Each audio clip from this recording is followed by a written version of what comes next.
Summer is kicking off, and it's hot. June is ending, though, which means that Pride festivals are ending, and it also means that a lot of those conveniently timed corporate campaigns from June are all of a sudden disappearing and coming to an end. But let's be honest, issues of civil liberties and equality are way more important than something that we should only discuss 1 month a year. So we're going to keep the conversation going on June 1st. And we're going to recognize that a majority of Republicans are actually now supporting gay marriage. Yes, you heard me correctly. A majority of Republicans now support gay marriage. So, really? Okay. Is it worth looking at the role of log cabin Republicans in changing that party and the culture? Does this mean that they are finally transforming the dynamics behind one of the most divisive issues that's been holding us back in being unified? Or should they be looking at broader issues like immigration, voting rights, and some of those other fault lines? So this week, Politicon is really excited to invite and welcome the spokesperson for the Log Cabin Republicans, the national board member of that organization. He's also a founding partner of the Cornerstone Media Group, Charles Moran. And he's going to join us this week to discuss a surprising common ground that our country might actually be finding. And I'm also going to ask him, how the heck are we going to get along? Charles? Is Charles there? Hello. Hello, how are you? I am. Doing well. Wait, happy Wednesday. Oh, I thought when you said, I said, how are you? And all you said was, I am. And I was like, actually, I'm going to answer that question that way from now on. How are you? I am. I'm good. And I am Charles. I have been very excited about talking to you because I think we've done an interesting past few weeks on this show of, talking to like really making an effort to try to get conservatives on the show and of all stripes. And, Pride Month is fascinating to me in many ways, but not the least of which is, isn't it always amazing that on June 1st, every corporate entity in America changes their Twitter account and everything to Pride this, Pride that, love is love. And then at midnight on June 30th, they switch it back to what it was before. That's why I loved we're doing this today. I went through and started looking at them some today, and I'm like, oh, they're all gone. That's exactly what I was thinking. That, you know what? That's exactly why this is perfect to do this on July 1st. Because you know what? This shit ain't just important during June, folks. So we're going to start off July. But, where are you based? So I'm based in Washington, D.C., but home is Los Angeles. Oh, okay. So D.C. Pride did happen in June. I'm in North Carolina. Pride here doesn't happen until September. Yeah, it's a little cooler. Because it's too damn hot for this mess right now. We need to, put your shirts back on, and I'll see you in September. But so what do log cabin Republicans do to involve themselves in Pride? Like it's obviously an important thing to discuss, but do you guys have activities or take a position on the importance of doing it in June versus talking about these issues all year round? Well, we've had a few different approaches. So, and obviously a lot has changed over the last couple of years. So traditionally, we've always used Pride festivals as actually a huge recruitment tool for the organization. Now, we're a chapter-based organization. So there's the National Organization of Log Cabin Republicans, and then we have 55 chapters in 33 states across the country. So every chapter kind of does their own thing. Some of them are more participatory than others, just as every Pride group in different cities have different kind of attitudes towards political groups or Republicans in general. But traditionally we've done a lot of outreach, and we've had a booth and had ways to people to engage, given out, the swag, sign up on our list, get more information, meet some of our people. And that's always been a huge generator of interest in activities. Well, and obviously in election years, things would get a little bit more contentious, but then it would die off. Then Donald Trump came along, and it turned into a real experience where The left, after 8 years of Obama and, the left telling me, Charles, you need to be gay first and a Republican second, when we turned around and said, okay, gays, you need to be gay first and Democratic second, they couldn't do it. And they wouldn't do it. And as a result, we quickly found our welcome to be worn out. Okay, well, hold on. Tell me yeah. what you, because you and I can probably find plenty of areas that we disagree with on policy. I'm a Democrat, and I think most people, anybody who listens to this knows that. But I don't know that I disagree with you on the need to be gay. Need to be. Well, tell me what you mean by that. Gay first and a Democrat second. So there was, generally when we were moving through our movement, and as our movement has really, worked towards advancing LGBT equality in this country, which we've fast tracked amazingly, especially over the last 10 years, it seems like every year things get faster and faster. There has always been a need for things to be bipartisan and to have bipartisan support on both of those things. And, when we needed visibility, there weren't that many gay, openly gay elected officials, there were times when it was kind of like, okay, this may be a local race. You need to support the gay candidate. They may be a Democrat. Because it's for the good of the order. It's for the good of the community for us to have a seat at the table. Okay. So there were times where I'm like, okay, we're not going to, go with the standard issue Republican, or me personally. Really? I mean, I don't want to speak on behalf of the organization. Oh, I've written checks to Democrats before. Oh, no, you personally, but the organization, me personally. Has the organization does that? No, because we've got the word Republican in our organization, but we as individuals, I mean, we're an organization of individuals and everybody comes at it. But this is what I'm saying in terms of the context of you need to be bipartisan at times and be able to work across the aisles. I take we don't throw bombs over here at Log Cabin. I mean, I don't take gratuitous shots just for the sake of taking the shot. I try to elevate the discourse. So I try to be more responsible about it. Come on now, well, Charles. It's hard. Well, I've got to, and we've just, we can continue to work for the spiral to go down. But, after all of these years, and I will say this is from the Log Cabin hat of, having to work with Democrats and work in a bipartisan fashion, and having Democrats in the Obama administration reach out to Log Cabin to figure out ways we're going to deal with Don't Ask, Don't Tell and gay marriage and employment non-discrimination, where you needed Republican support in the Senate and you needed administration support when it was Obama in the House and some members of the House of Representatives. It was great. So then Trump won. And we were like, okay, now we're in the opposite position where we need to reach out to Democrats because we still have a community agenda to advance, again, and, employment non-discrimination, Don't Ask, Don't Tell had been repealed, but there were still issues, especially around education and health services, where Democrats and Republicans in the gay community needed to be able to come together to work their two different sides of the aisle to advance solutions for our common community. And when we were ready to engage the left, it was no, resist, head in the ground, doors closed in our face. And it was like, look, we're here trying to provide solutions. We've got the first president ever elected who supported gay marriage coming through the door while elected, and obviously it does not prescribe to the, quote, traditional family values that the Republican Party candidates have always done beforehand. So we were in a place where we were like, okay, we've got a place to negotiate from because things are going to be different with Trump and these issues. And the left just didn't want to hear it. It was resist, resist, resist. And I was like, wait, I thought we were supposed to be working together on our common shared interests as gay Americans, but you don't want to work with me anymore. After we just spent a lot of time working together when the roles reversed. That's the distinction I'm trying to clarify there.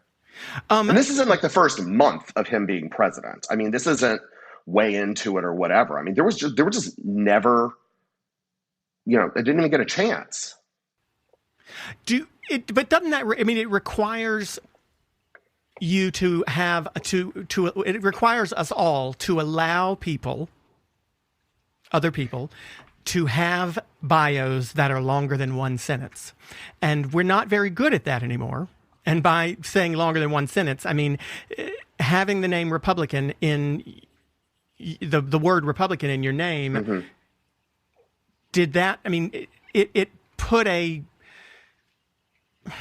what's the word? It put a big weight around your neck, Oh right? yeah. During Well, the Trump administration. But is there any part of that at all that you look back as and not speaking on behalf of the organization, but just as a person, is there any part of that you think might have actually been something you could understand? Like you could see why people didn't like Republicans at the moment? Not that everything you just said isn't valid, but at the same time. Log Cabin, we're not the Victory Fund. We're not the HRC. We are a partisan organization. I don't claim to be a nonpartisan organization. There is an organization on the left called Stonewall Democrats. They, in some ways, I don't know if they actually still even exist anymore, but, we are a partisan organization. So I don't claim to be nonpartisan. But what I do work for is identifying the commonalities where all people can work together, regardless of what stripe politically you are, to work in our community's common interest. And I'm not asking for anything different than the way that they had seen us or treated us just months and months beforehand, before the election. I mean, this is the role Log Cabin has always played. On the left, you've got a lot of different interest groups, but on the right, it's really us. And we are an integral part of being able to help message to conservatives about equality issues, because you got to talk to them differently with the different ways. So yeah, we've got the word Republican in our name, but that's where you need the work to be done. I mean, you need the work to be done in the conservative constituencies. Yeah, did you watch The West Wing? Did you watch West Wing? So you know the scene I'm about to reference, right? Which is where there's a character, a gay Republican in Congress who, says, listen, I never understood why, if people hated the NRA so much, you just didn't all join it and change the rules. I mean, I absolutely am a Democrat who agrees with you on those issues, and I think that it is always short-sighted when anyone of either party, and I know that my members of my own party do this a lot more than I wish they did, stick their heads in the sand and say, oh, because you have that behind your name, I'm not going to work with you. But when you use a phrase like a partisan organization, do you think that partisanship is part of the problem? Like, I understand that if I am a Democrat on certain issues, I am a Democrat because I agree with Democrats more often than not. But there are plenty of issues that even the current Democrat Party I would not agree with on. I may not want to specify them at the second, because I might who knows, I might want to run for something again one day, but I'm not running for anything. But it doesn't make me not be a Democrat, but it also means that I'm not going to stand up and fight hard. I'm certainly not going to stand up and say defund the police alongside other members of my party when I don't agree with them. And if they keep doing it, then I'm going to say no. Are there instances off the top of your head where you believe that the Log Cabin Republicans did say, no, this current president is wrong? Donald Trump is wrong. I want to address the underpinning of the partisanship question. I fully see if you know what the underpinning is, because I don't. I am happy that you are a card-carrying member of the Democratic Party, as I am happy and proud to be a card-carrying member of the Republican Party. Obviously, we don't agree with our parties 100% of the time. I mean, there's plenty of places, and we can go into that. And there's one right off the top of my head. It's the party platform. But I would rather organizations be partisan, say, yes, I'm a Democrat. And somebody say, I'm a Republican. This whole we're nonpartisan. Okay. Or individuals are like, well, I'm independent. I don't want to choose it. No, choose a side and fight to make it better. If you agree with the Democratic Party 7 out of 10 things, fight to change the 3 things that you don't agree with them on, because that's sure as hell what I'm doing. Okay, so your definition of partisanship, I'm cool with. I don't see. Partisanship is not the problem. Is when partisanship is used as a stumbling block and an excuse just not to do anything. I mean, the parties have existed in this country from the very beginning, and government has worked. So the parties aren't the problem. It's the way people use partisanship as a stumbling block and a tool to not do anything. You don't think that the log cabin Republicans as a group necessarily, I mean, listen, obviously you don't agree with the Republican Party on everything because, gay rights have not been at the forefront of the Republican Party's brand. So right off the top of the bat, you're starting out by not seeing eye to eye with a lot of people in your party on that issue. So props in that regard. But you don't think that in general, though, log cabin Republicans would be able to be accused of falling in lockstep with the Trump phenomenon, with the MAGA movement necessarily? Would it be unfair to say that they have? If you talk about the president who got up there at his in his nomination speech and specifically called out the LGBT community for persecution abroad, if you're talking about the President Trump who went to the United Nations and talked about decriminalization of homosexuality, if you talk about the Donald Trump who made the commitment to end the spread of HIV/AIDS in 10 years, if you talk about the Trump administration that worked to roll back okay, you got your talking points. I ain't worried about I ain't questioning that. If that's the MAGA movement, I'm down with that. Listen, okay, but if it's the MAGA movement. I see leaders like Rick Grinnell, who is the highest appointed a government official ever who's openly gay, done by Donald Trump. I mean, so I've said on this show before that saying that Pete Buttigieg is the first openly gay cabinet official isn't really accurate because Rick Grinnell was the first openly gay cabinet official, and you don't need to put all the fucking asterisks beside it. It's just the bottom line. I'm not disagreeing with you on that, but that's a unique and well crafted view of what the MAGA movement is. Let's pull it back another layer. Last year on the Trump campaign, the incarnation of the MAGA movement, for the first time had an LGBT caucus, like an official LGBT coalition. No Republican presidential campaign in history had ever had an official LGBT caucus on the presidential campaign. This last time on the Trump campaign, we had one. Should we have had one 20 years sooner? Absolutely. Am I glad that we had one last time? Yes. Do I think that would have happened under anybody else other than Donald Trump? Absolutely not. Because I know that his. I was with you up until then. I think eventually there would have been another candidate on the Democrat side who would have been willing to do it. I'm not. Listen, that doesn't discount. Wait, Democrat or Republican? Oh no. Okay, fair. A Democrat would have done it. Republicans, you're right. Oh no, the Democrats. Right. No, the Democrats. No, the Democrats have had it for a long time. So if you're saying that Donald Trump was able to push, if you're saying that Donald Trump was able to push Republicans in a direction on gay rights that they would not have been able to pushed by otherwise, I will actually concede that point to you completely. And he pushed the Republicans further. Yes. So you're bringing up the MAGA movement, and has the MAGA movement been good? So I'm giving you the breadcrumbs here to guess that. And I think we talked about it before.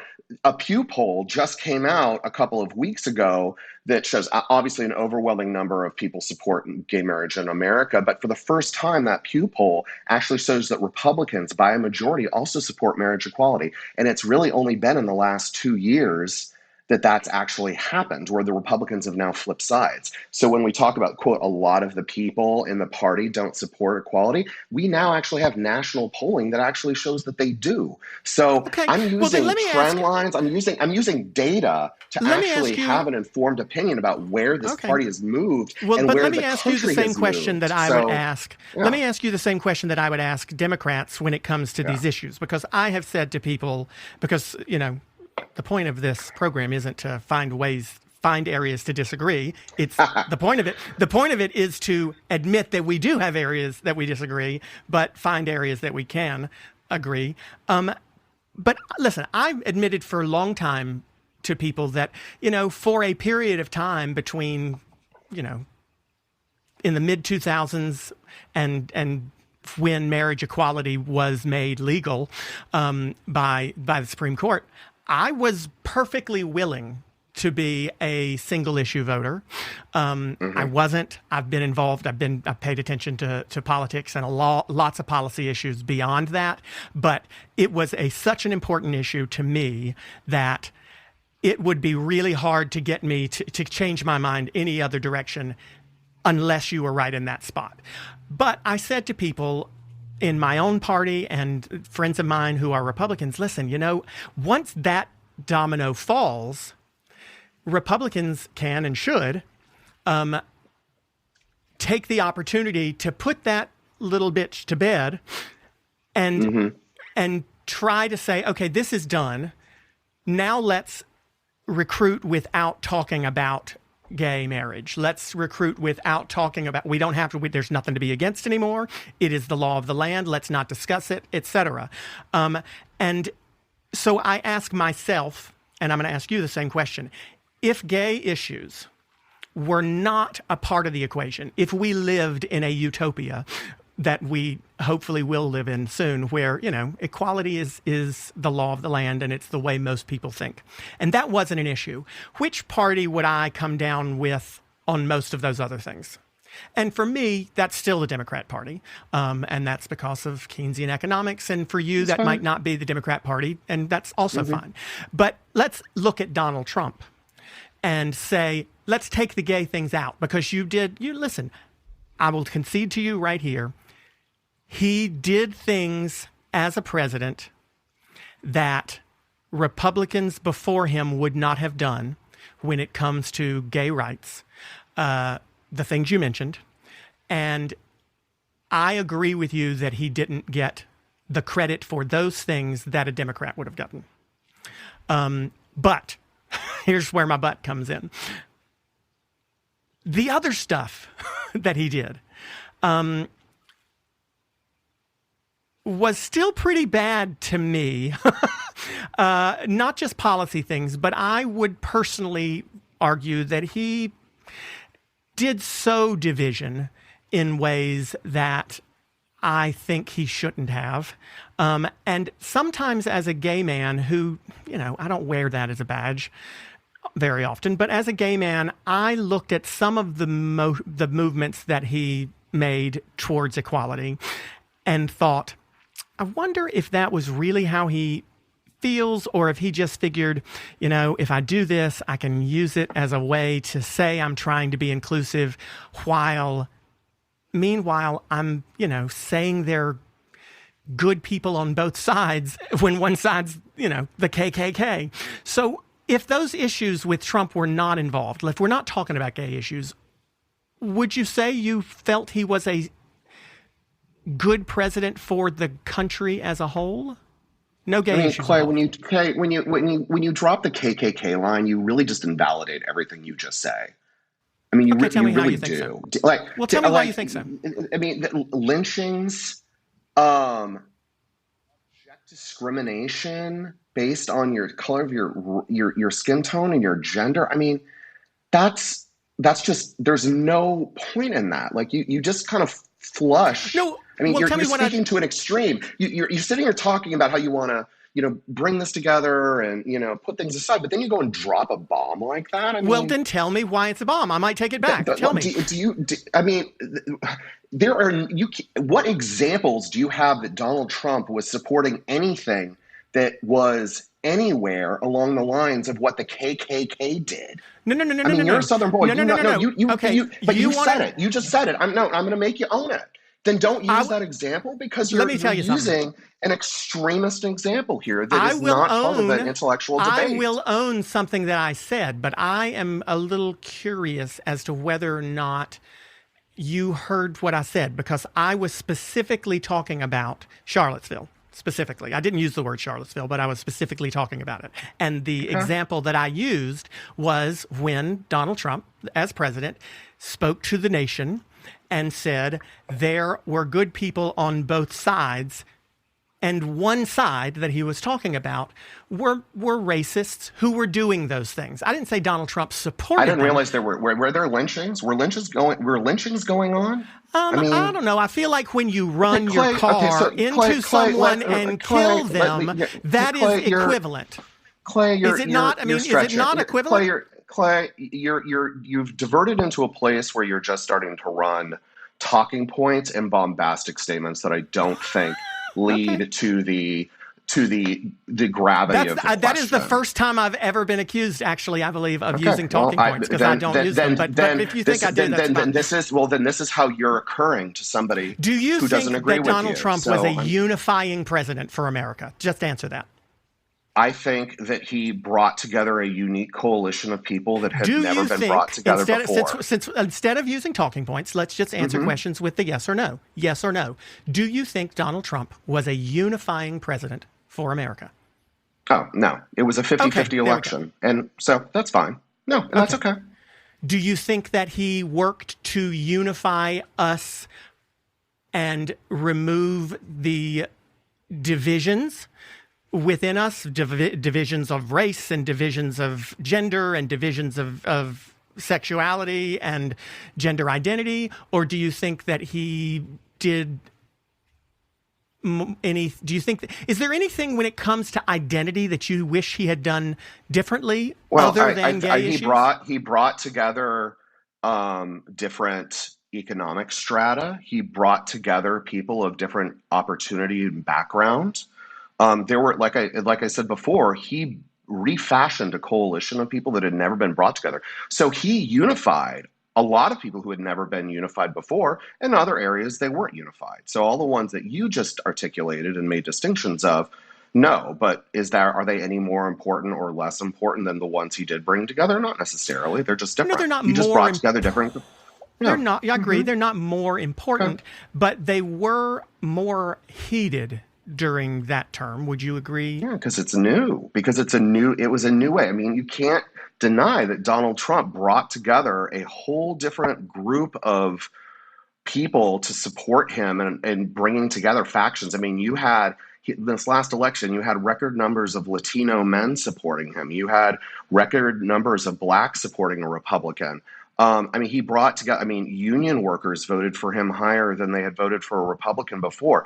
People across the economic strata. So he did bring a lot of different people together who had never been brought before. I'm not saying that it's more or less important, but it is a distinction to make, and he did. And I think I do believe you're right. He definitely got a higher percentage of racial minority votes. I don't know that I've seen data about and broken down by gender within that, but I think it was more black men and more Latino men versus more Latinos in general. But if he was doing that and he was successful in those areas and he was able to, if we concede that he was able to bring in more Latino voters and more black voters than other Republicans have in the past, and he did a better job than Republicans in the past have done, certainly a better job than George W. Bush before him had done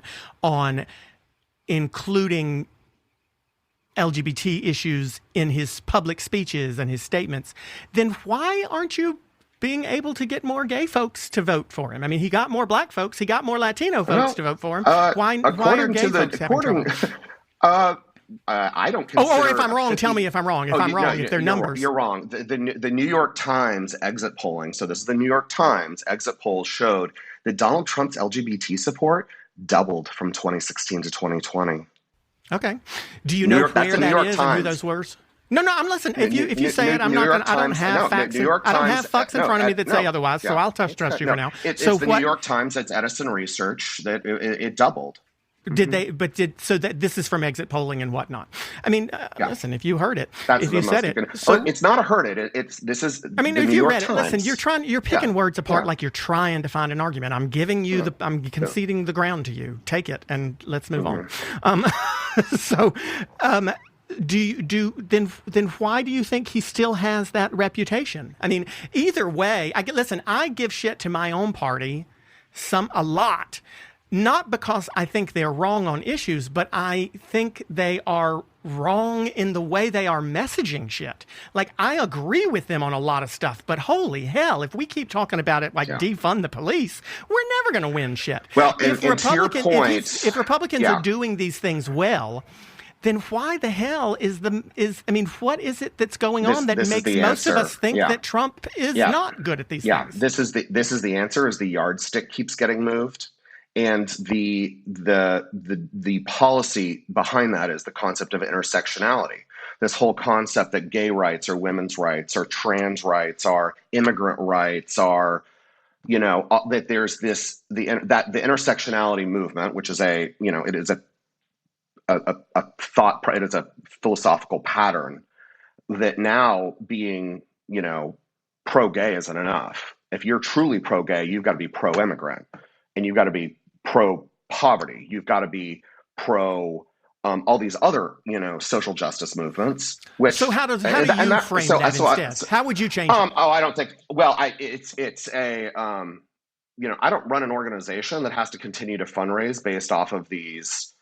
We still have another fight, so give us another $100, like the HRC right, but or some of these organizations. The reason I asked the question is not because I want to challenge you. It's because I actually heard you, the words that I heard you say, I'm going to be willing to give you ground on again and say, okay, I can hear that argument.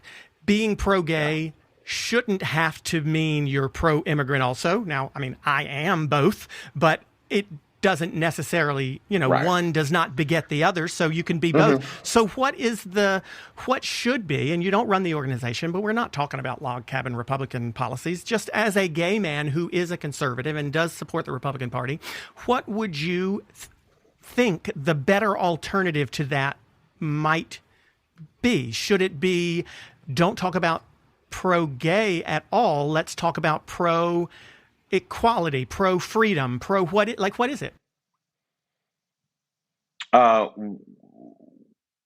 guess the question is this... What's the counter to, you don't have to be pro-gay, you don't have to be pro-immigrant to be pro-gay?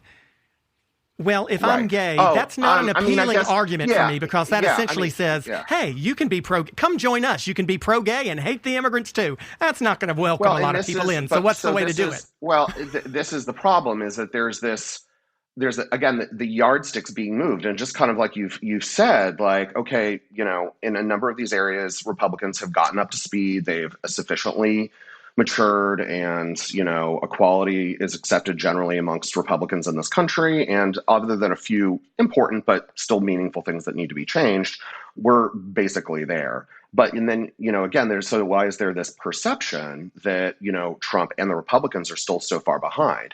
It's because the media and national advocacy organizations, the nonpartisan groups, continue in their quest to continue to exist. They've had what we call mission creep. Their missions are creeping. It's no longer LGBT advancement. It's this, now there's all these other issues because of intersectionality. Because if you solve the problem, you close the business. Are out of a job. All nonprofits really should be run in a way where your goal is to put yourself out of business.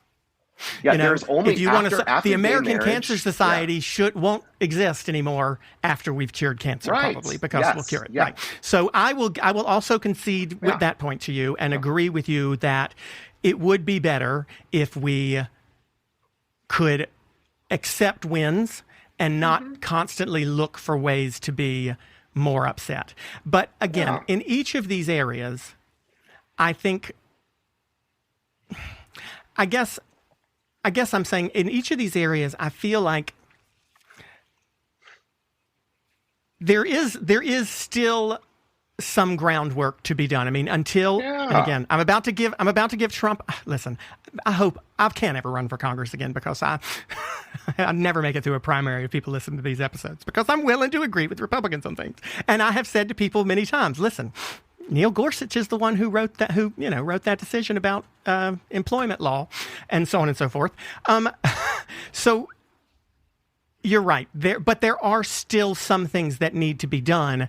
And do you believe that the bulk of the Republican Party, and not the base, but the politicians currently in office, are willing to stop standing in the way of some of those things? For example, Masterpiece Cake was decided the way it was decided. I might even find ways to agree with you on that one. But there are continuing to be cases that pop up where people are using the terms religious freedom as ways to deny rights to gays and lesbians. Is it? You do admit that there is still work to be done within the Republican Party to get the party to get their shit together on some of these things, right? Yeah, and I mean, one of the ones that obviously people bring up, and it's one that we were really close to actually cinching last year, and it's a disappointment, is the party platform. There was no party platform in 2020. We didn't have a convention. And there was a well-published article that went around as either the Wall Street Journal or the Washington Post that was basically Donald Trump was about to scrap the entire Republican Party platform. It was going to be turned into like a simple 10-point bulletin, like 10 points on why I'm a good Republican, or like a short 2-page narrative. It's like 58 pages right now of a lot of convoluted stuff that does not need to be in a party platform. I mean, there's a lot of divisive language. There's a lot of stuff that is super nonsensical. That whole document needs to be reformatted top to bottom, and there actually needs to be no mention of anything LGBT related at all. And you think the Republican Party platform should have no mention of LGBT stuff? Is what did I hear you? Yeah. Okay. Correct. Why is that interesting? Shouldn't have anything. Maybe. Yeah. Why do you say that? Just out of curiosity. Because, just as you said, like, I am not my sexual orientation. I mean, I am gay, right, but I am a small business owner. I'm a voter. I am concerned about the environment and national security. I'm concerned about a lot of things. Mm-hmm. And I'm concerned about my nieces and nephews growing up in a country where economic opportunity is going to exist. I'm concerned about arm races with Russia. I'm concerned about China stealing all of our intellectual technology and our But you'll mention all those things. I mean, but isn't so? I'm totally with you on all of that, and I feel the same way, even if I disagree with you on certain issues. But I would still say, but I mean, of the litany of things that we both find important to, mm-hmm. that is still one of them, right? Gay issues is still one of them. So completely eliminating it.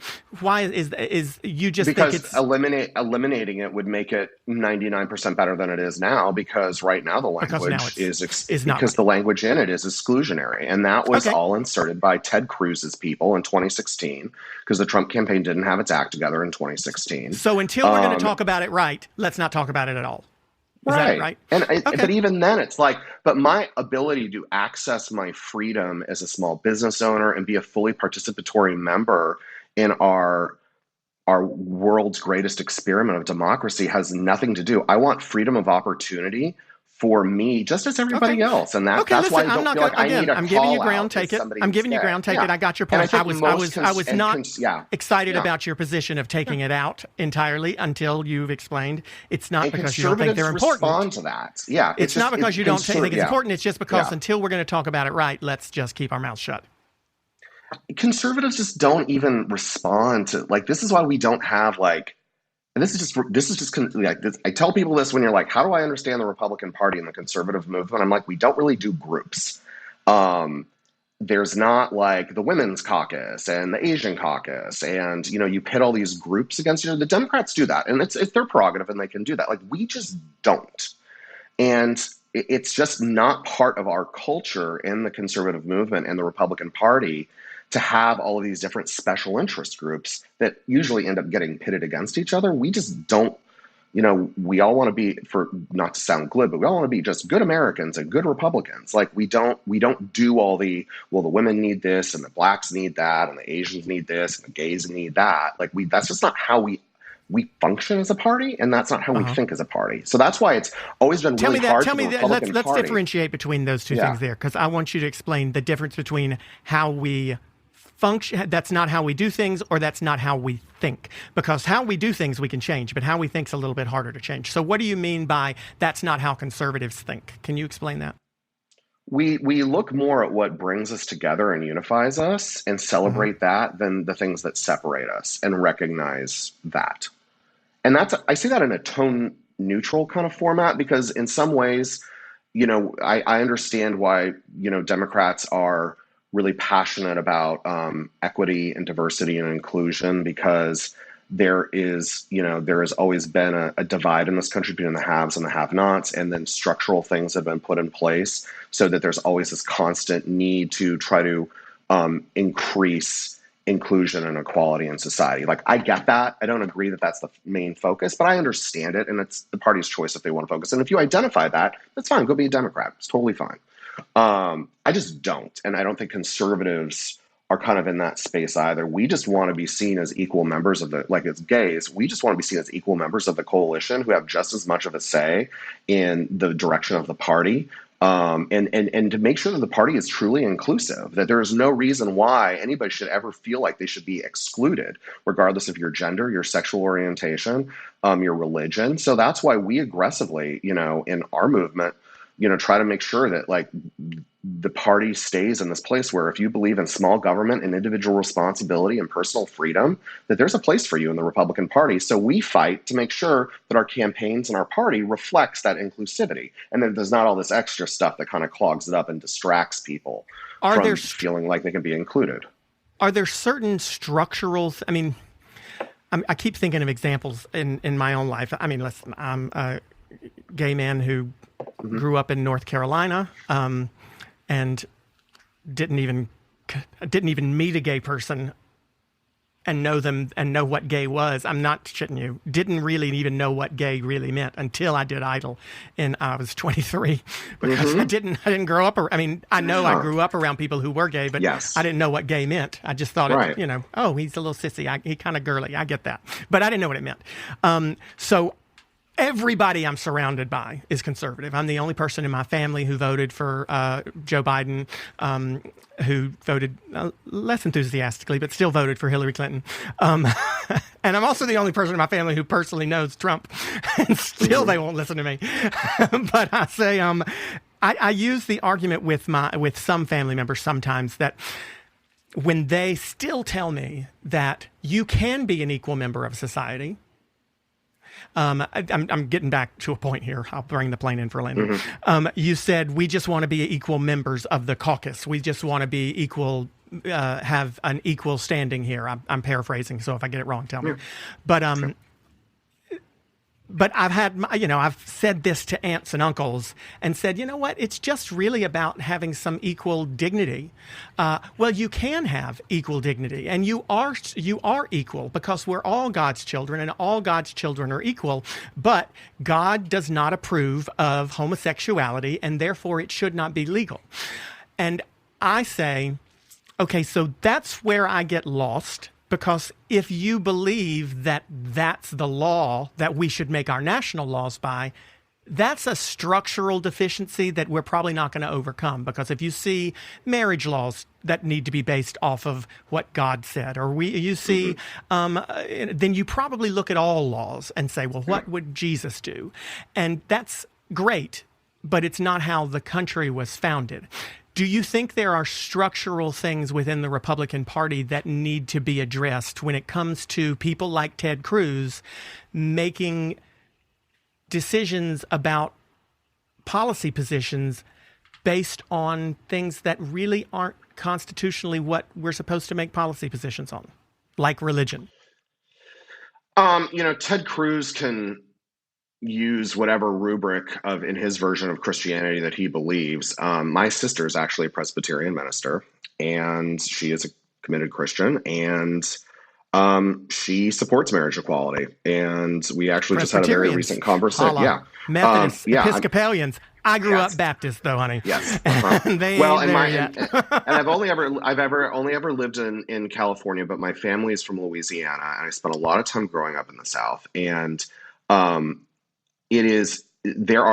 you cannot just say, oh, well, Christians don't believe in gay marriage anymore. I know plenty of Christians. I know plenty of Christian theologians. In Log Cabin, we have some amazing theologians, people that are pastors who have gone to divinity school. There's nothing in Christianity that says, gays can't get married. So I know. you know this, and I know this. We're in firm agreement, structural, but there are people right? who don't. But if the people's structural base is flawed, then if the place you're starting from is flawed, then it's going to be a hell of a lot tougher for us to all get to the same place together, right? Right. And this is the argument that I use and tell conservatives who are like, well, can't you call it something other than marriage? And I'm like, well, the problem is in society, in this country, up until recently, there was like 1,125 different ways that the word marriage conferred a legal right in code in this country.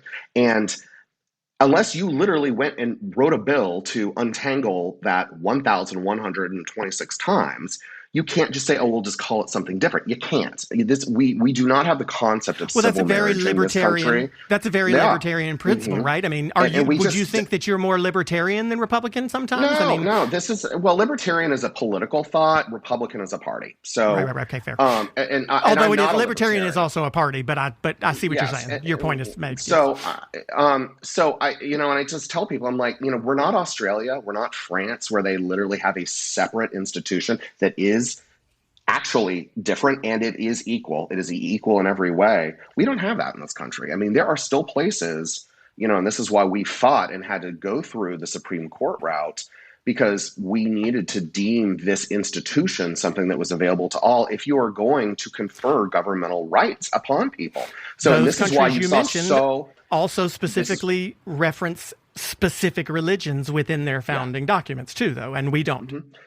And we have and there were so many Republicans that signed on to those amicus briefs when we were doing the Obergefell case and whatnot, because it was just understood that this is an institution that needed to be opened, and you can't restrict that and full inclusion in society based off of a particularly religious institution. And what happened again if you've got two ministers who are both Christians, who are both advancing, who are both conducting, religious marriages? I mean, there's so many problems with that, and it was very clear why the courts ended up ruling the way they did, and obviously we supported that. So in the Republican Party, we're moving on. Okay, I want to stop you there. Yeah. I want to stop you there because I want to ask you if you really think that, I would love to believe you're right, but do you really think the Republican Party is moving on? Because part of my question when it comes to Ted Cruz is, Ted Cruz is an idiot, but he ain't stupid. You know what I mean? That's my phrase. He's not doing these things. He's not a person that I personally see as doing things from a deep belief in anything. He's doing them to help himself. He's saying the things he needs to say to get the votes he needs to get. And he obviously is only saying and doing some of these anti-gay things because he knows there's a voter base that supports that, right? So are Republicans moving on? Can they move on if people like Ted Cruz in the party don't let them? We do, because, Ted Cruz has got a lot of other policy platforms that people support him on, more than just marriage issues. Yeah, but he doesn't talk about them. You're right. More than marriage issues. You're right. You're right. Not marriage issues, but gay issues. Yeah. I would argue that he talks about gay issues more than he needs to. Well, I don't want to see him talk about gay issues at all. So in that case, even one statement's more than he needs to. So Ted Cruz talks about a lot of things. And there's a lot of other people and Republican elected officials other than Ted Cruz. We just saw, Ronna McDaniel, the chairwoman of the Republican Party, sent out a pride tweet. The chief of staff at the Republican National Committee is gay. We've got staff up and down the chain at the party and then these offices and the committees. And across Washington, D.C., there's so many gay Republicans out there. What do you think the stigma is then? Visible. Do you think people just think that Republicans... Because, I will say, if I had seen Ronna McDaniel tweet that, I will admit to you, I probably would have looked at it and said, well, she's just pandering. And that's not fair. because I don't know her. I mean, So they I made shouldn't say, the I RN, shouldn't the think that. RNC, yeah, But the RNC but hired a special senior I gave advisor you the to the ground. Take chairwoman it. on You don't have to. LGBT. No, and she no, but If I no, give but again, it's if I but give no, you but ground, it's you don't have to keep there's making the not arguments. there's not one-offs. I mean, it's there is just across the spectrum. You've got I Republicans who get that. want to be supportive and who are elected officials. So, I get that. like, But my yeah. question is, why, other than being close-minded, which I do my very best not to be, why do you think I would think that? Because if I'm willing to kind of wonder why I would think it, a lot of people who don't even ask themselves, what is the reputation that Republicans have gotten that is unfair? Is it that they don't care about other people? No, What is it? The problem is you're in a messaging silo. I mean, it takes a lot of work to expose yourself to different, areas of thought, different perspectives, different areas in society that you may not have, I don't watch a lot of MSNBC and CNN.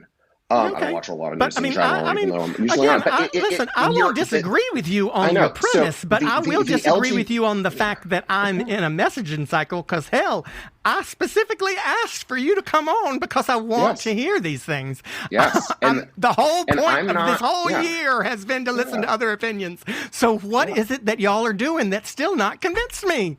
That people like that have a true belief that Masterpiece Cake Shop was right, that people should be able to access these rights.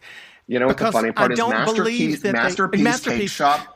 Yeah. They baked a cake for my Log Cabin Colorado. Also, you know what? That's a bad example. I shouldn't have used that example. I mean, we won't edit it out because we don't do that. But I shouldn't have used it because I honestly am okay with that decision personally. It's, my position is if you don't want to bake a cake for my gay wedding, then shit, I don't want your damn cake either. And hell, you should be able to do what you want to do. You should just have to own it. I've said the same thing you said. If you want to be a homophobe, that's fine. But you know what? Right. Put a fucking sign in the front window that says I don't serve gay people. Because then, we'll do exactly what Republicans like. We'll let the market decide, and we'll see how it works. And obviously there are areas of discrimination that we can't tolerate in this country, and that is a broader conversation. But we're talking about that now with access to those things. Mm-hmm. Listen, my best friend is Meghan McCain. She is I talk to her every day, more than I talk to my own family most of the time, and I love her, and I know that but I will say this about her. Meghan is very good at straight up saying, you know what, my party is fucking wrong about this. And I can't put words in her mouth, but I would argue that no, I'm not going to do that.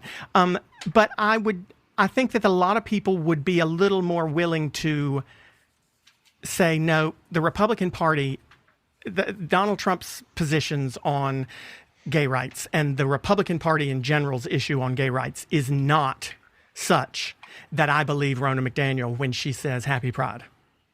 Don't tweet Happy Pride unless you're celebrating it all year, not just in June, right?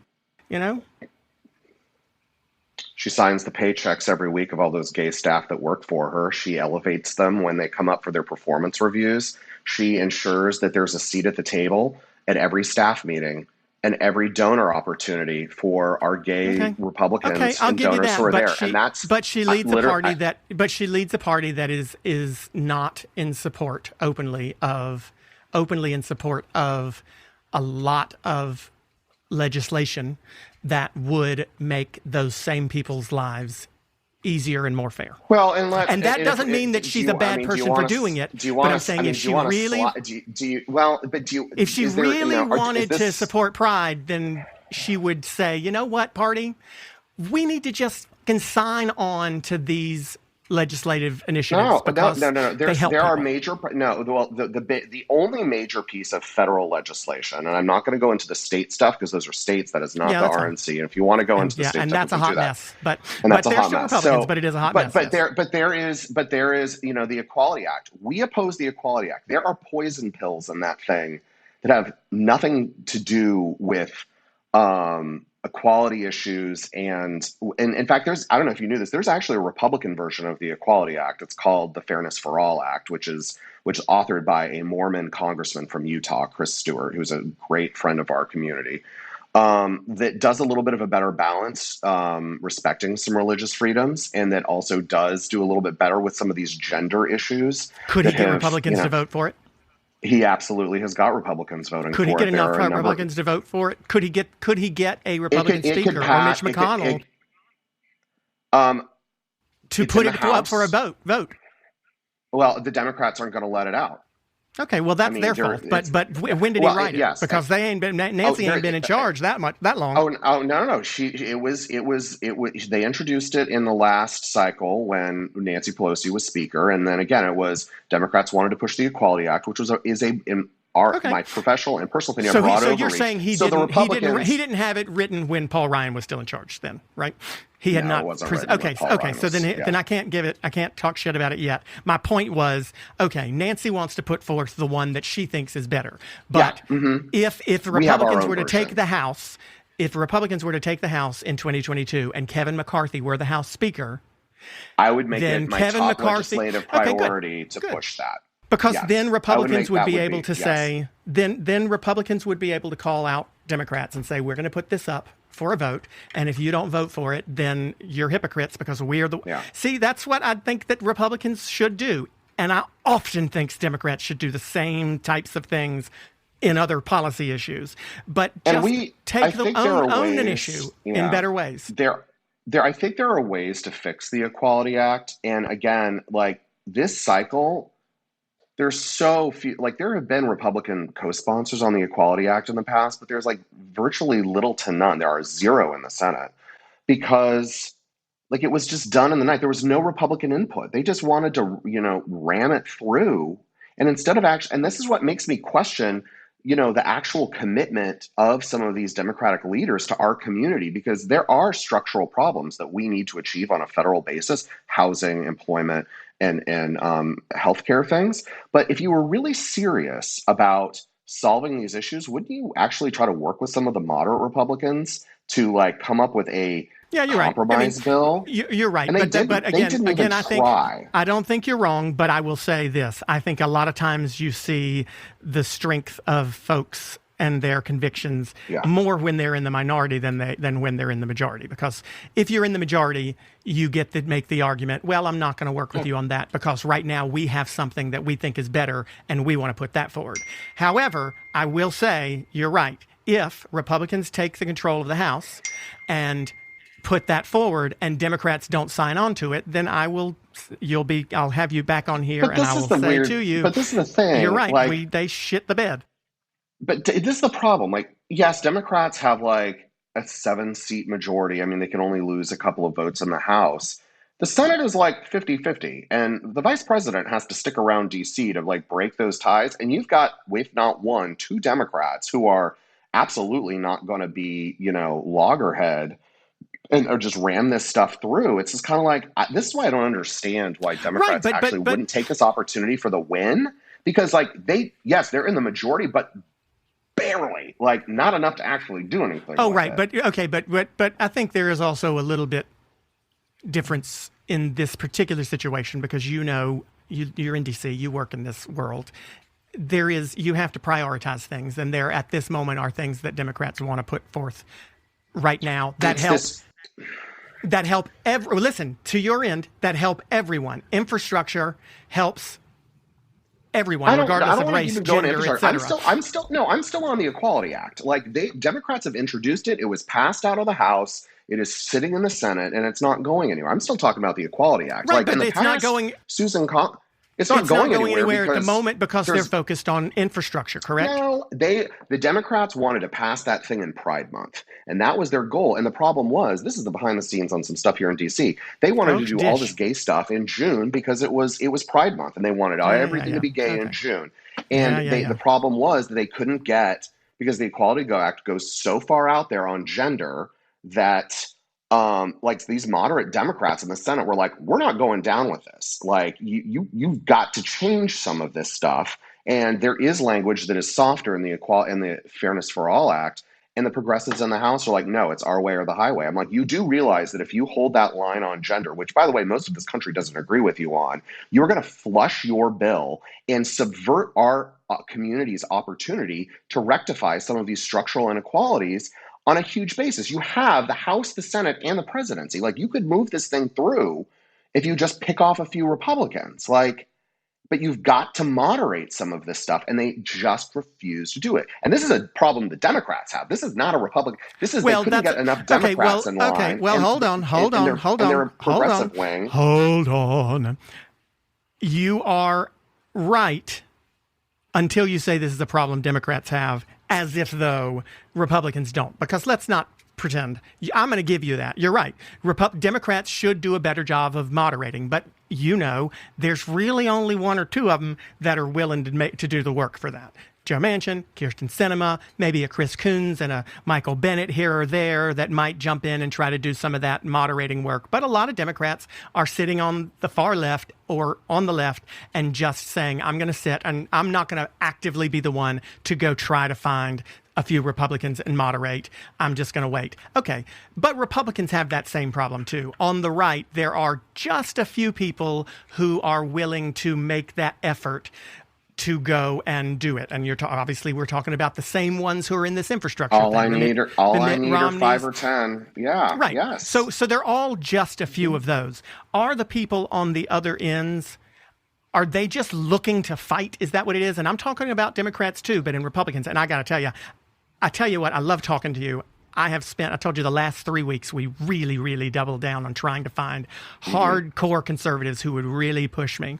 And all of those conversations have been my favorite, including this one so far in a long time. So I love this. But my producers keep saying, oh, my God, we're going to break the editing machine if we keep going too long. And I got to get to some listener questions that were written in for you. Yeah. But do you think that the people on the far ends of that spectrum, are they just trying to fight? Do they even want to get along?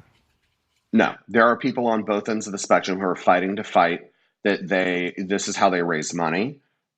This is how they keep their base engaged and involved, and they only want to fight. And you know what? There's a role in society for people. I mean, if you believe that strongly, you can believe that strongly. But the extremes are not where we should be governing from. It should really be the middle. And on this particular issue, I don't want there to ever. I mean, I'm hoping we get to a place where we're not having to have these fights about basic issues of fairness and equality. I'll fight about a bunch of other stuff from a gay perspective, but this is the community side that we, as a community, we still need to be advancing together. Is there the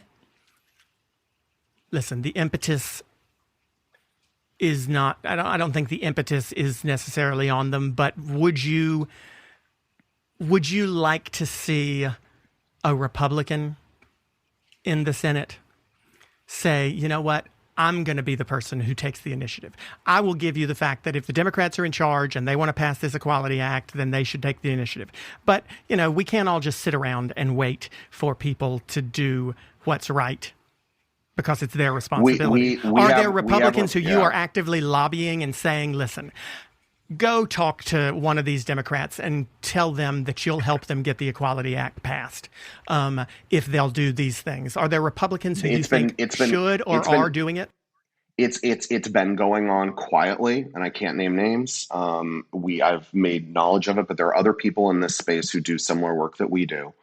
Those conversations have been had.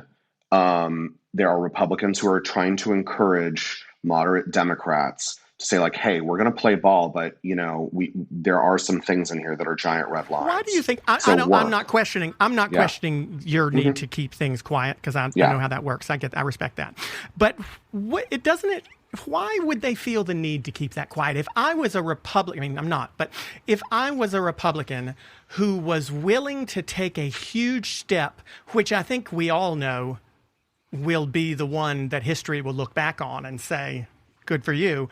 If I was, Lisa Murkowski, she's always the one who does it, so she's got other things on her plate. But I feel like if Tom Tillis should just stand up and say, you know what, damn it, I just won re-election. I'm here for 6 years. I'm safe, and I'm in a purple state. I'm going to own it. I'll be the one to walk across the aisle and say, listen, let's get this Equality Act passed. If you do these things, I'll co-sponsor it with you, and I'll bring 5 Republicans with me and get it passed. I mean, in North Carolina, where, he's going to have to have a very competitive race in 6 years. Mm-hmm. Why not do that? Why is it that Republicans are still afraid to step out and do these things? It's not just not that they don't want it, but they're afraid. We had one in Congress. I mean, I just said Chris Stewart, straight Mormon Republican. No, you're right, and I'll give you credit for that. So, but I will say, Susan Collins in the past has I been will the lead say Republican that you sponsor on the Equality Act. I'm giving you props, but I'm also saying, while respecting why you need to keep it quiet, mm-hmm. you still do. And arguably, there would not be any Democrat who would be ashamed or worried about possible blowback if it became public that they were trying to get the Equality Act passed. Are you kidding? So if they were trying to get the Equality, specifically the Equality Act passed, there would be no Democrats. But apparently, seems to me that it's possible that there are Republicans who are trying to work in the background to maybe push it along, but they're ashamed. Why? Why would they not want to own it? It's not that problem. Again, there are poison pills in the Equality Act, and the problem is on the left. No, but being the Republican to go over there and say, these are the poison pills, if you'll take this. It's being done. No, it's being done. But why not be proud of it? Moderate Democrats are the ones who will not go to their progressive left and say, we want you to take the poison pills out, because they will turn on the AOC, the squad, that base, that progressive base, which is very much where the energy in the Democratic Party is right now, would eviscerate them. Moderate Democrats are what I'm asking you, Charles, that base. What I'm asking you, though, is if it's being done, if Tom Tillis is the one, Richard Burr, let it be Richard Burr. He's quitting. Shit, get it done. He voted to end Don't Ask, Don't Tell. Let it be Senator Burr. If he or someone is secretly going over there, and I know you didn't say it was them, but I'm using them because they're my senators. If they're going over there and trying to do it and saying, listen, we could vote for the Equality Act if you would take out this one little thing, why not call us Democrats out on it? Why not publicly say, I am a Republican who would be perfectly fine with supporting gay rights if you took out this one thing, and this is why it shouldn't be in there. I can't understand why someone would want to keep that secret. It just seems to me like, why not be proud of the fact that you are standing up and taking a stand to try to get this passed, unless you're afraid of the party base on your side too? The problem right now is this bill is on the left, and they're the ones who have to get it through. There are Republicans who are willing to work with them, and behind the scenes, these things are happening. If it's always the other side's fault, then we'll never get anywhere, right? But again, we've put forward our own version of this bill, and a Republican did stand out. A straight Republican ally did step up and say, I'm not even asking them to do it. I'm just asking you why they're not willing to do it publicly. Because I think if Mitt Romney himself came out publicly and said, listen, we'll pass the Equality Act tomorrow if you take out this part about how every school bus has to be painted red. We will pass it tomorrow. Fine. If you do give me one other area in society, in politics right now, where what the process you just described is actually happening. None. It doesn't. Well, infrastructure is happening right now. Joe Manchin straight up went. Kirsten Sinema straight up went and said, but they owned it, and they got pissed. They got their own party pissed off at them. Kirsten Sinema did. She got her own party pissed off at her because she wouldn't raise the minimum wage, but she did it because she wanted to get the rest of it passed. She took a stand, and she was proud of her position. I am asking you, and I think you know what I'm asking here, and that's what makes it struggle, because I really respect this whole conversation, and I've loved it, but you know what I'm asking you.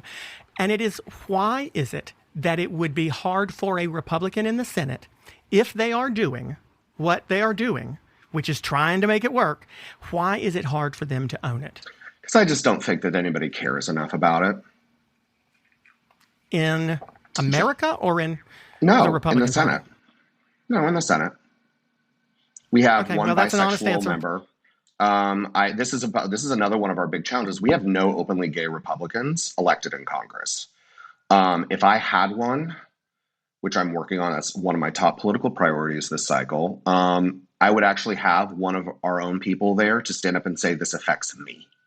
Yeah, and okay, I'm going to make the case for this, and to do that. Sure would be. And that's not to say that'll be monumental, and I hope you succeed at it. But I will say this: it'll also be seen as tokenism, because I personally think that it would, and I don't discount the fact. I hope you get it done. I go for it. But I also think that it would be a hell of a lot more powerful if James Langford was the one who said, you know what, guys, let's just pass this damn thing. Let's get the shit out of it that we don't like, and let's pass it because it's the right thing to do. It would be more powerful if he did it than always having to go to whoever this person is that you're talking about, you know, to get that done. In the way that Republicans always have to go to Tim Scott to be the one to step forward on race issues. I mean, poor Tim Scott, he's got other shit he wants to do too. He don't want to be the black guy in the Senate and the Republican caucus. You know, he's got other things he wants to get done also, but he's kind of become that person. So it helps. It would help a lot if Jim, you know, like I said, John Cornyn would be the one to say it. I would think. I totally want to keep. I want to make this a 2-week episode, to be honest with you, but I don't get to make that decision. So I'm going to move on. I'm going to move on to some questions from listeners, and then we're going to have you back. Please, I hope you'll come back at some point, because I have loved this. I want to get to a few questions from listeners that were sent in specifically for you.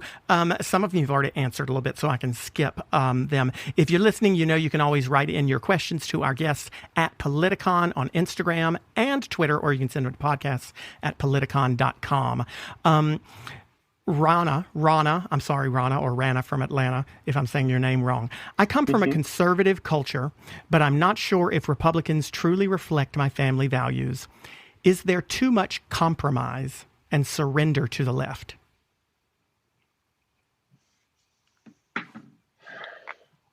Yeah, I'm having to think about exactly. Yeah.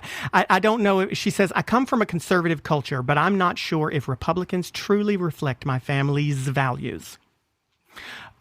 Is there too much compromise and surrender to the left? It sounds like, to me, Rana is asking if Republicans are being conservative enough. It says, I come from a conservative culture, but I'm not sure if Republicans truly reflect my family's values. Yeah. Is there too much compromise and surrender to the left? You know, we've definitely seen in the conservative movement, and this is the natural arc and evolution. Like, there were, you know, the Mitt Romney Republicans, the quote, I'll call them the country club Republicans, who just kind of like wanted to come along and go along and be nice. We lost some of them under Trump. But then we also gained a lot of people who are more culturally conservative and see more of a home now because of the way that the Republican Party has shifted. And so we've lost some people and we've gained some people. I would say that quote, country club style Republicanism that you saw a lot, you know, coming out of like Bush to McCain to Romney, like the party's not quite that anymore. So maybe that's the acquiescence to the left that, you know, you're never going to catch me using pronouns and putting that in a profile. You know, things.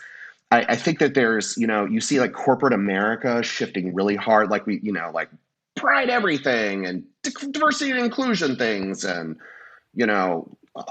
All that, like, you know, it doesn't need to be. I think I see what you're saying. Rana's from Atlanta, so I don't know if she's a country club conservative or not, but that answer, I mean, hopefully satisfied her. There are a few that you've answered here, but there are a few that are kind of like, okay, tough. I'm going to give you some. I'm going to set you up with a few here. So both sides, Anna. They all rhyme tonight. From Sacramento asks, both sides seem to love their tribalism. Why is color and identity triumphing over ideas? Why is color and identity triumphing over ideas? That one was a setup, I thought. Yeah, like we're not. I'm giving you chances to say some of your talking points. We're not. Yeah, we're not the. I just think I said it. Like, we're not the party of color and identity. So Um, that's we're But not the party of color and identity. this person seems to think, I actually cut out some of her question. I edit it here right live, so I'll be honest. Both sides seem to love their tribalism, log cabins, Republicans, and BLM, for example. Why is color and identity triumphing over ideas? I guess she may be BLM saying that log cabin is about identity too, yeah. I mean, BLM is an organization. It's also a movement. A third, let me tell you this, a third of Log Cabin Republican is straight. So, this assumption that if you're a Log Cabin Republican, you're gay. No, actually, literally a third of our organization is straight. We have straight allies who believe in us and our mission and what we do to increase inclusivity in the party. So that may just be something that Anna or Anna didn't know. And most people don't know that. So I'm happy to share that. I did not know that either. I think that is impressive. You should put that in your ads. The religious Cecil from Miami, I think there's only one way to say that one, says... Or Cecil if you're from England. Oh, shit, you're right. Cecil or Cecil. Cecil or Cecil. Okay, sorry, Cecil or Cecil. The religious right seems to have been losing its grip on the party. Why hasn't the party embraced LGBT rights as civil? You know what? It's a very valid question, and I'll say it, but I think you've sort of already answered it. The religious right seems to have been losing its grip on the party. Why hasn't the party embraced LGBT rights as a civil liberties and freedom issue? I think you would have to agree with Cecil or Cecil that the religious right is losing its grip. I'm curious your take on that. Like I said before, my sister's religious. She's a minister, but she supports equality issues. So I think maybe the better, that framing it on a better way is, religion in general and Christianity and society is becoming less exclusive. I mean, there are people who are still absolutely will use the Bible and whatever their religion is to be exclusive. I think that we're moving more towards a global and an inclusive posture. It's what I think Christ stood for, and that's what I believe. So did your sister vote for Trump? Don't know. She is a registered Republican. I was really busy on the campaign trail, and I don't vote for anybody else other than myself. I'd be surprised. There's some folks in the religious right. There's some folks in religion who have been pretty vocally, against Donald Trump too. Okay, so that's why I just don't make the assumption that if you're religious, you're going to be a Republican or not. So even the religious right thing is that's just not a current. Okay, I've got to use at least one here that I cannot mispronounce the name for. Tim from Baton Rouge, Louisiana asks, whether whether it's West Indies or Pride, so many groups have their own celebrations. Why does celebrating being Anglo-Saxon get such a bad rap? I think what Tim was asking is, why does celebrating being white get such a bad rap? Why is there no white pride thing? I mean, pride comes out of, nobody was being persecuted for being white. Nobody was being persecuted for being straight. So, pride comes out of a celebration and an embrace of who you are. And sometimes that's, needed because for, marginalized communities, you were repressed. So this is a course correction. I also think, listen, I agree with you. I asked Tim's question because it's a fair one and he sent it in and I think it deserves to get an answer. I have heard people use the example that, I can't remember what the example is. Crap. Now I look stupid. But I totally agree with everything you just said. Listen, Charles, I love. I absolutely loved talking to you about all these things, and I hope you'll come back at some point, and we'll plan next time to make it because I also would love to. We did a lot, but I want to move. I think Republicans do too. Want to move the conversation beyond just talking about what Trump did or what Trump. His part in the Republican Party. There's a lot more stuff. We spent more time. We moved on. So we did, but we stayed on that longer than I think is fair because there is a lot more to talk about, and I'd love to argue with you about other issues also. Yes. So Charles, I really hope that you come back, and I hope that anybody who's listening, what is the website? How can people find out more about Log Cabin Republicans if they are a straight ally and want to join the other 30% who are straight? How can they find it? The two websites I'd point you to are logcabin.org or getoutspoken.com. It's our messaging campaign. Get Outspoken? Get Outspoken. That was our digital messaging campaign that we did And I'd love to talk more about that and our success in helping double that gay vote for Trump last time and what we were able to do. And then on those websites, you can find our Twitters and our Instagrams. Well, I don't want to It's necessarily good know how to stuff. get people to vote for Trump. But other than that, let's talk about, I love that title, Get Outspoken. Charles Moran, how the heck are we going to get along? The sun will rise tomorrow and our countries will still go on, and we continue to have these conversations. And you talk about your values and I talk about mine, and we let people figure out where they are. And we do that from the context of our shared commitment for equality and inclusion as, patriotic gay Americans.